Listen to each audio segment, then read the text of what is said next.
I never thought I'd write a headline like this before at Judicial Watch. Records show Massachusetts school district segregates student and staff based on race in affinity spaces.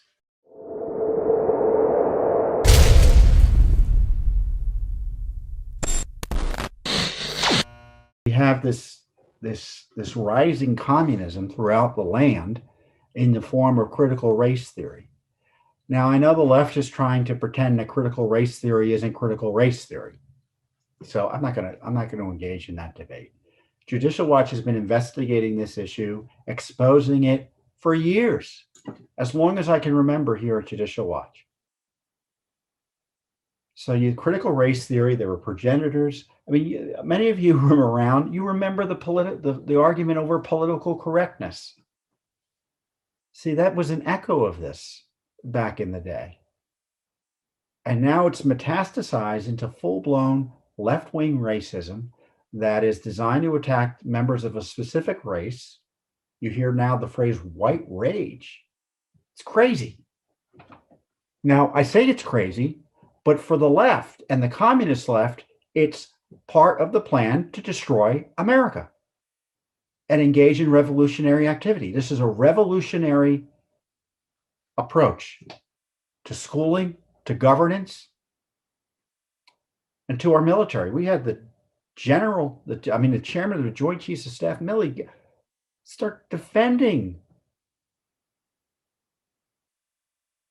the critical race theory that he's imposing on the men and women who are willing to devote their lives, throw their lives on the line to protect our liberties. And when I think of the people who died in our military defending, who fought and died defending us against the communist menace, Vietnam and North Korea and elsewhere. And now they're being force-fed communist propaganda in the form of critical race theory that targets them based on race and their conservative political views, assuming they even have them. Being suggested they're racist if they support basic conservative causes and ideas. Yeah, it's a crisis. It's as sure as a crisis as anything you've seen. And as I said, Judicial Watch has been at the forefront of this for some time. As you know, we have this lawsuit on behalf of Coach Flynn in Massachusetts, who was Dedham High School's football coach, who was fired directly as a result of his complaining about critical race theory and Black Lives Matter propaganda being taught his daughter in 7th grade ancient history class. And he lost his football. He was a well-beloved football coach up there. Lost his job. We have a federal civil rights lawsuit over it. We exposed how in Montgomery County, you've seen that pyramid. Covert white supremacy is Make America Great Again, celebrating Columbus Day. Saying you're not a racist is covert white supremacy. So what they're trying to say is essentially, if you're white, particularly you're male, if you're Republican, you're racist, you're extremist, and potentially a terrorist. So they want to go to war against half the country.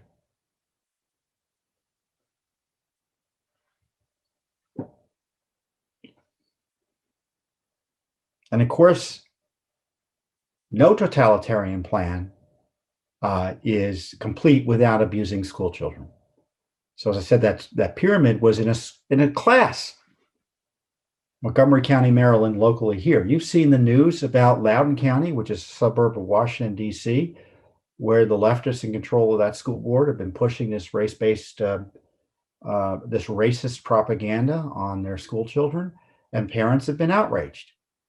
There was a big meeting about it the other day. They didn't like that people were vociferous at the meeting, so they shut the meeting down and told the police to arrest everyone there. Everyone who didn't leave the room immediately. This is the totalitarian left in action, in my view. And we've just uncovered new documents out of Massachusetts. It's Wellesley public schools up there in Massachusetts, which I guess has a reputation for being extreme in this area. And this is the headline. I never thought I'd write a headline like this before at Judicial Watch. Records show Massachusetts school district segregates student staff based on race in affinity spaces. You got about 111 pages of documents under this local law, Local Freedom of Information Act law in Massachusetts, which confirm the use of affinity spaces that divide students and staff based on race as a priority and objective of the school district's diversity, equity, and inclusion plan. They admitted they had 5 of these programs going on just over the last year or so, between September 2020 and May of 2021. By the way, the left is now attacking parents who are following Judicial Watch's lead in using FOIA to explore the critical race and other radical curricula that are being imposed and pushed in their school districts and on their children. They don't want them to ask questions and use FOIA. I mean, I'm outraged that they're attacking them for using FOIA, but it's so wonderful to see that our work is having this benefit or being spread, that people see what Judicial Watch has done and said, why don't we ask for records under the Freedom of Information Act request, under the Freedom of Information Act or the local open records law? 4, 5, 6 years ago, people would never have thought to do that. Most activists were afraid to use it, weren't comfortable using it. And Judicial Watch made transparency cool. And so the left is furious. They don't believe in anything whenever they say they believe in a particular value that sounds nice, you can bet they believe the exact opposite. They don't believe in transparency. They don't believe in free speech. They don't oppose discrimination. They support discrimination. They support racism. They don't support any of the values that most normal Americans, both liberal and conservative, kind of generally support, which is freedom. Oppose tyranny. They don't. Freedom is their enemy. Tyranny is their goal and their means.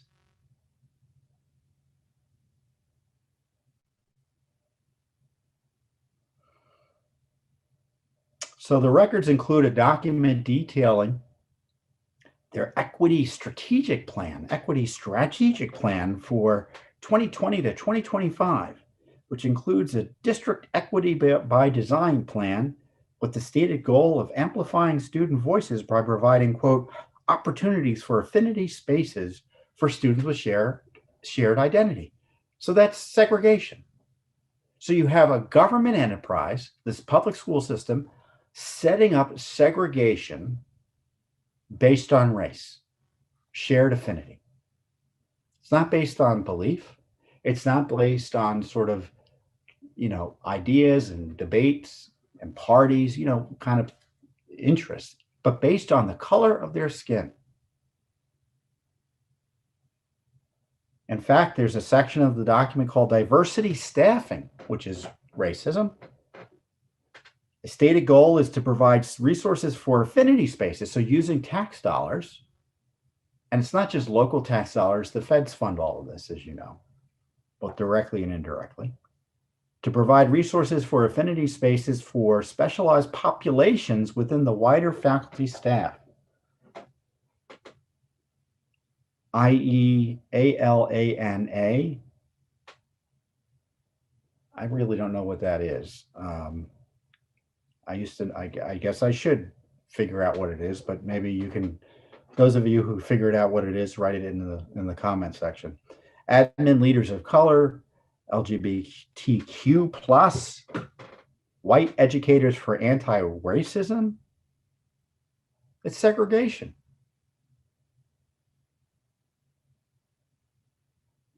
The plan says we will practice risk-taking and challenge one another to continuously examine systems of privilege and bias and work collectively to disrupt and dismantle inequity in all its forms.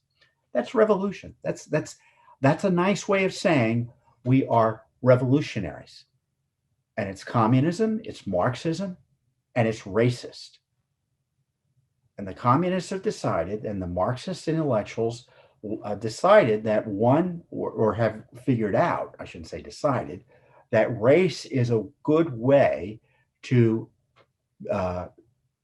justify their revolutionary agenda. And you're seeing it in the schools. This language is really quite explicit in that regard. Inequity, equity, it's Marxist.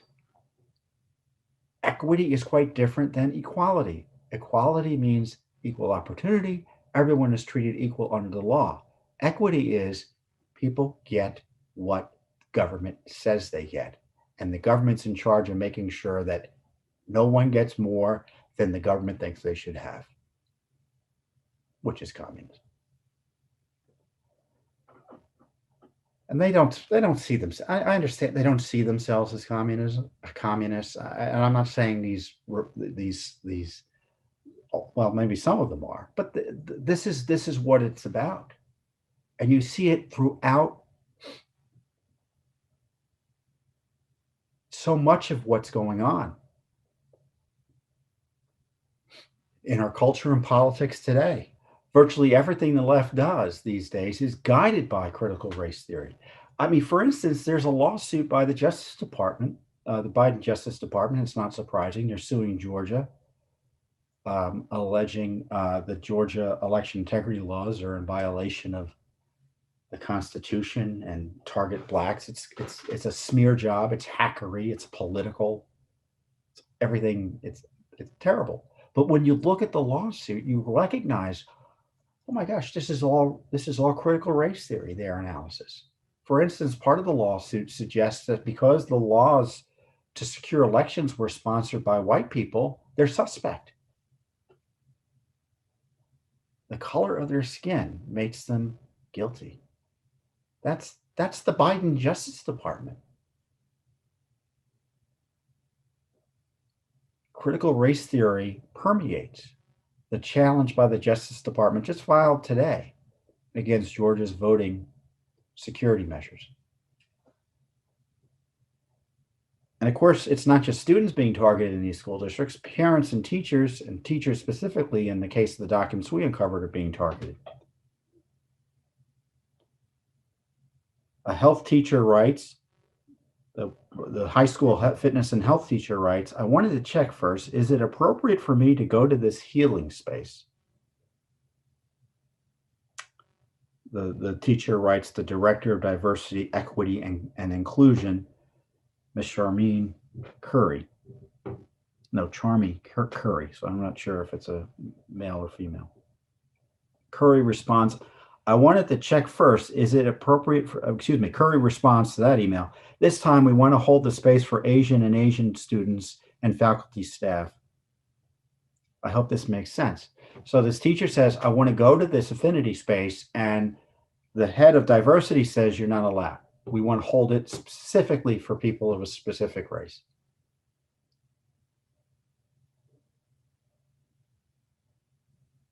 Now, the Justice Department, if it were run by, I don't know, competent / honest / people who follow the law as opposed to try to want to remake and abuse the law, they would be looking at these documents and initiating a civil rights investigation against this racism, this segregation. We have segregation in Massachusetts under critical race theory. There's this course required called equity literacy, which I've kind of described about why that's problematic. And this is how to describe it. These courses have a keen focus on helping us to sharpen our structural ideological lenses, and that they're essential to our ability to address inequities in our community.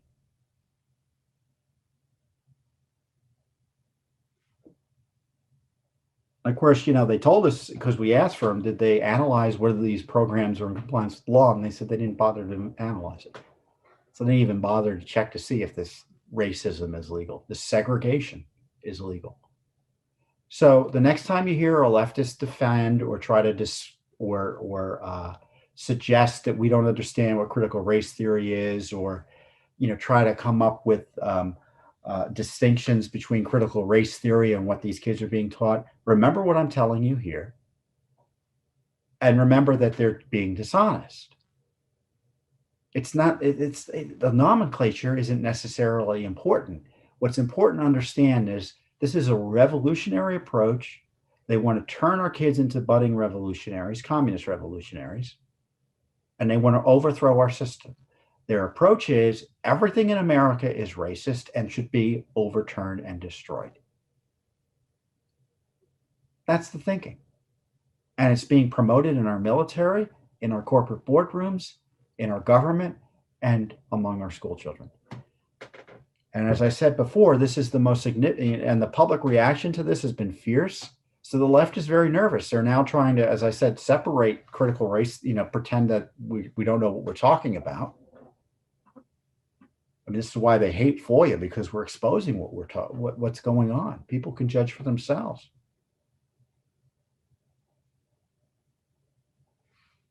And I guarantee you, they're going to start censoring. Big tech will start censoring speech about critical of critical race theory, critical of these programs. And this is the most significant movement in terms of grassroots activism that I've seen, at least since the Tea Party. Now, I know we should be excited about that, but let's remember what happened to the Tea Party. It was destroyed by the Obama IRS and FBI and all the agencies of the Obama gang. So we may be all excited to see all this activism by parents, but be warned, they will come after them, as we saw in Loudoun County. So we have more documents. We've got more coming. So this is just the beginning. As I said, we've been doing this for years and exposing it separate, in the military and in the Department of Agriculture, everywhere. We had a video several years back. They hired some contractor to come in and they tell these government officials that the founding fathers, some people consider the founding fathers to be terrorists, trying to defend the modern day terrorists, it looked like to me. So this craziness has been around for a while, but it's metastasized in recent years. They saw opportunities, the radical left did, with the George Floyd killing, to try to jump in and use the most extreme versions of these theories in our schools and elsewhere. And we have to fight it. We have to defend the Republic. Thanks for tuning in. Be sure to subscribe to our YouTube channel to catch all the latest news from Judicial Watch.